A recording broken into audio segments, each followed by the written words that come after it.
Hello, everyone, and welcome to New York Empoleons Week 3 Team Builder of the PBAL. We are here this week taking on the other Empoleon team, coached by Aaron 12, the commissioner and founder of the league. But if you did not know, he has coached the Rome Empoleons, and he is obviously always a threat. But more than anything else, we need to continue to prove that we are the superior Empoleon team. We did win last season against him, but we haven't faced off against his new team this season. His team is horrifying, though, and it is Raikou, Darmanitan, Roserade, Dracovish, Slurpuff, Corviknight, Lapras, Scrafty, Hippowdon, and Beheeyem. That thing got 4 kills week 1, so definitely wary of it, but we'll talk about that in a second. The rest of his roster is absolutely horrifying. I mean, really, really solid core. I helped him prep. I'm in his front office. I helped him prep week 1. Obviously, I didn't help him prep this week. And, you know, he's in mine. He helps me prep a lot. So it's fun to face someone that you know really well. You're really familiar with their battling style and their team building style, because it's fun to try to come up with a strategy that they aren't ready for when they know who you are. You know, they mock against you and they play against you a lot. So always a really fun time to battle someone like that. But if you want to go check out Aaron's channel, I encourage you to do so. Links in the description below. Go check him out. As it stands, we are going to have to figure out a way to take on this really scary team. One good thing is that a lot of my mons have really good stab coverage, and it's covered by like one other move, which is really, really solid against his roster. For instance, we've got Gardevoir here, and Thunderbolt covers the mons that can resist Psychic and Fairy, mostly things like Corviknight. But Lapras doesn't appreciate it, and it just helps me against some of his fatter mons that can potentially take a hit here. Moonblast is incredible, covers the Dracovish switch, and nothing appreciates it except Corviknight, really. Everything else is just going to get bodied by that.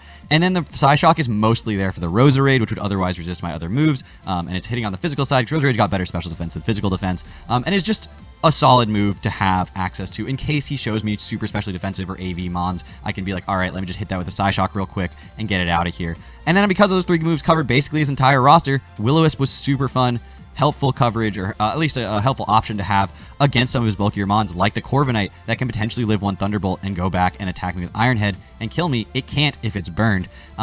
Things like the Hippowdon, the Scrafty, if he's, you know, his game's super on point, and he's like, I know you're not going Moonblast right now, and I'm able to click Will-O-Wisp and really catch him, that would be really nice. So that's the Gardevoir set. This is good, right? I'm heavy-duty boots this week. He does have Slurpuff with webs. He does have access to spikes and T-spikes with Roserade. I just figured it's easier to be boots. Gardevoir can come in, get its job done, and not have to worry about being slow, since its speed tier is really important for one other reason, and that's this thing is Trace. It comes in on the Dracovish. It always outspeeds unless he's Scarfed. So in Sand Rush, I get it, and then I'm faster. If he's not Sand, he's Strong Jaw. I see that, and I'm faster. Again, barring a Scarf. But as long as he's not Scarfed, I can just go for a Moonblast. And if I don't think Moonblast's going to kill because he's super specially defensive for whatever reason, I can just go for a Will-O-Wisp. And I have access to that, and I figured the boots were better because of the possibility of webs than the Scarf, because that would still lose if I was Scarfed and he was Scarfed and there were webs up. So didn't really make, you know, there's no way to beat it if webs are up. Next up is the Dragapult. Dragapult this week is going to be clear body again because webs are there again. Dragon Darts is super nice in case he is Habanberry on the Dracovish. I don't necessarily see that, but it was helpful to have. And then I'm opting for the U-Turn and the Phantom Force alongside, once again, the Will-O-Wisp, because his mons to switch into this are things like the Corviknight. And the Corviknight being burned is incredible. It's just shuts it down so much and helped me a lot. Again, I really wanted to run Thunderbolt on this or Flamethrower because that covered the Roserade, which can potentially switch into it, covered the Corviknight. Thunderbolt covered the Lapras in addition. So it was nice as an option, but none of those happily switch into a Phantom Force, so I was like, that's fine. The real risk here is Bulk Up Corviknight can wall this set. I am Choice Scarfed to make sure that I outspeed Dracovish in Sand as well as Slurpuff after Unburden. I can outspeed both of those and be able to fire off Phantom Forces or something like that and be able to take them out, which is super helpful because I cannot, you know, just those things are absolute threats, and if they get set up, I don't want to get 6-0'd. Next up is Emolga. This thing is the Corviknight Slayer. I've been talking about how much of a problem it is for my team. Well, here's the mon that's easily able to destroy it. Nuzzle is incredible. I had Thunderbolt in that slot, and I opted to go for Nuzzle because I don't want to pop Unburden on the Slurpuff, and it does. Thunderbolt with the Life Orb did just enough damage to activate Unburden and not really threaten the Slurpuff, and paralyzing it Then it belly drums. I don't have to worry about it. It's done. Or at least it's not as scary. Additionally, Volt Switch is incredible. His only immunity is Hippowdon. Air Slash into Energy Ball mins out at 93% of the Hippowdon. If I can get lucky on some of the rolls, I can kill or go 2 Energy Balls, and that thing drops. This thing with a Life Orb does so much damage. It's incredible and spreads para so freely because, again, the Hippowdon doesn't switch in super well. And additionally, if I do think Hippowdon's in and I'm like, he's going for rocks, I just click Energy Ball or Air Slash and try to get a flinch. But Energy Ball, 2 it KOs it, and then what are you going to go into to actually take that next Energy Ball? Do you go Corviknight knowing that I'm Life Orb and the chance that I go for a Volt Switch? So really cool, really like this set. It was basically me saying, how do I make this into a Zapdos and do Zapdos things with it? And this is how I decided to do it. Life Orb Emolga's coming this week. We're going to see if it works. Next up is the Girder, and I'm just going to make sure I gave it... Where's my... how do I check the item? All right, I did give it the Eviolite. I was Everstone for a minute, so I did give it the Eviolite. We're good. Mach Punch, Counter, Knockoff, and Defog. I am max Fizz Def. I have basically no attack investment. This thing takes a hit from Dracovish, if it's not banded, takes a hit from Corviknight, takes a not Play Rough, but Drain Punch, if he's trying to be accurate, from a +6 Slurpuff. Counter kills whatever. It kills Darm, it kills Dracovish, it kills Scrafty, it kills Hippowdon. I don't care. We're doing damage. And Knockoff is just useful for some other mons, and then Defog is just useful because he has a lot of hazard potential to set up. So I was just like, throw Defog on there. I really wanted to run Taunt because it would have stopped the bulk up Corviknight and the Roost, so it would have been forced to attack me into my counter, but I couldn't fit it on the set, and I might live to regret that. Taunt was something that I was definitely debating. It was really like, is it worth getting rid of Mach Punch to put Taunt on?